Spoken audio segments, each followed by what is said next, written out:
The cabinet has reached a collective agreement on the basis of the UK's future relationship with the EU after Brexit, Theresa May has said.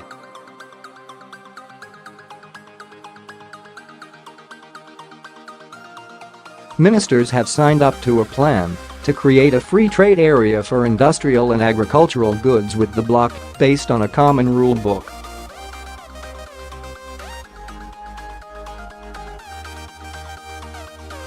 They also supported what could amount to a combined customs territory. The BBC's Kuenssberg said the plan, agreed after a 12-hour meeting, would anger many Tory Brexiteers.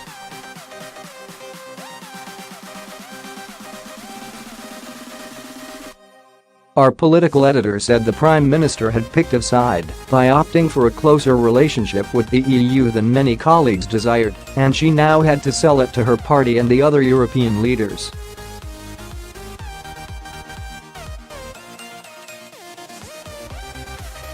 Number 10. She added, "Hope the new commitments would unlock the next phase of talks with the rest of the EU, but it was not yet clear how many or what kind of objections were raised."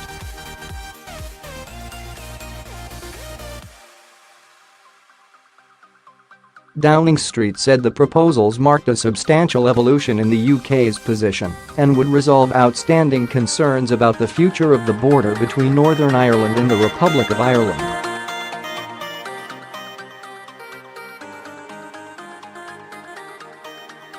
"This is a proposal that I believe will be good for the UK and good for the EU, and I look forward to it being received positively," Mrs May told the BBC.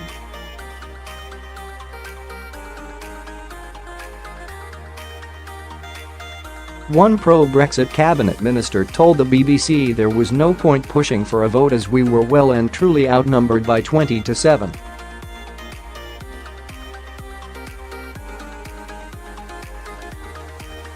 Nicholas Watt, political editor of BBC Newsnight, said the minister also warned Mrs May it will be a problem if there is any attempt to water down plans even further should the EU reject the UK's proposals.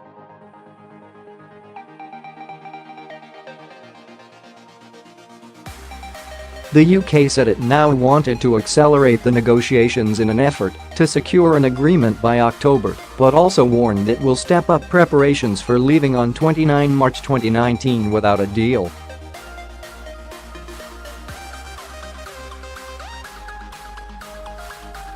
The EU's negotiator Michel Barnier, who earlier suggested the EU would be willing to shift its position if the UK relaxed some of its red lines, tweeted his reaction. The Prime Minister had gathered her 26 cabinet ministers together at her country residence to try and resolve differences over the shape of the UK's relations with the EU and break the current deadlock with the EU.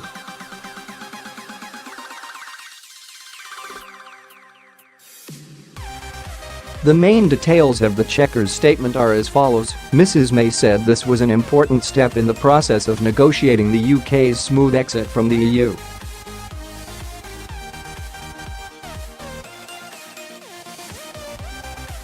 Of course, we still have work to do with the EU in ensuring that we get to that end point in October.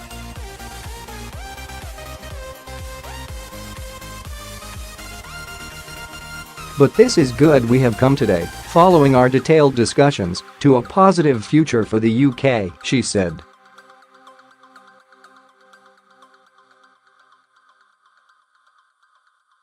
She said the proposals, to be formally published in a white paper next week, would give the UK the freedom to strike trade deals with other countries while maintaining regulatory, environmental and consumer standards.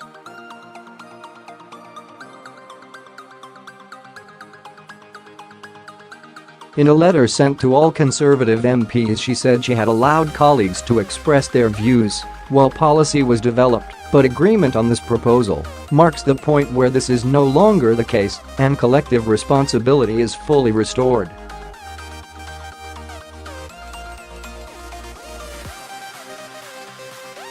There is no mention in the document of either the single market or the customs union, which the UK has committed to leave after the end of a transition period in December 2020.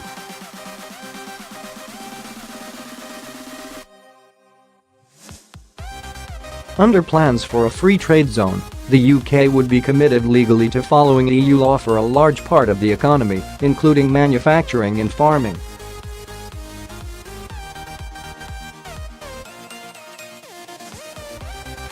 While Parliament would retain the right to diverge from EU regulations in these areas, the document makes clear that choosing not to pass the relevant legislation would have consequences for market access, security cooperation or the frictionless border.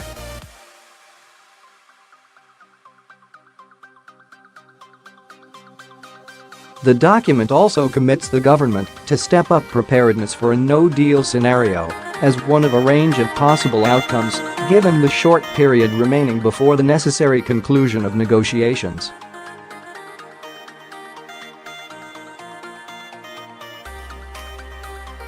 The CBI Employers Group welcomed the proposals for a free trade area in goods, which it said would provide a confidence boost to business.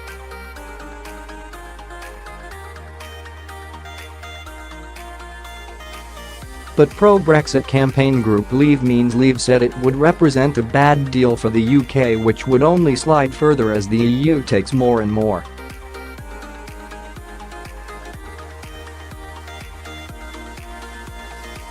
The Prime Minister has totally misled 17.4 million voters and left it as late as possible to reveal that she remains a stubborn Remainer, said its chair John Longworth.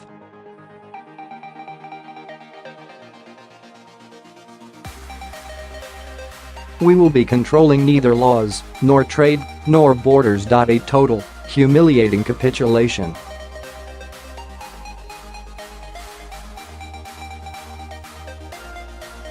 Former UKIP leader Nigel Farage said the plan amounted to a sellout to global corporates and would do nothing for the 90% of British firms which do not export to Europe.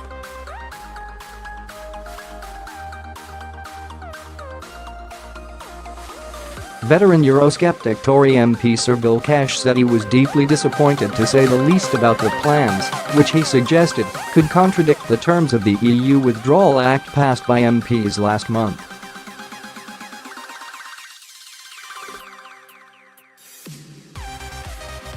He told BBC's Newsnight that he had grave doubts that the EU would accept something that fragmented the single market, because that is what this does.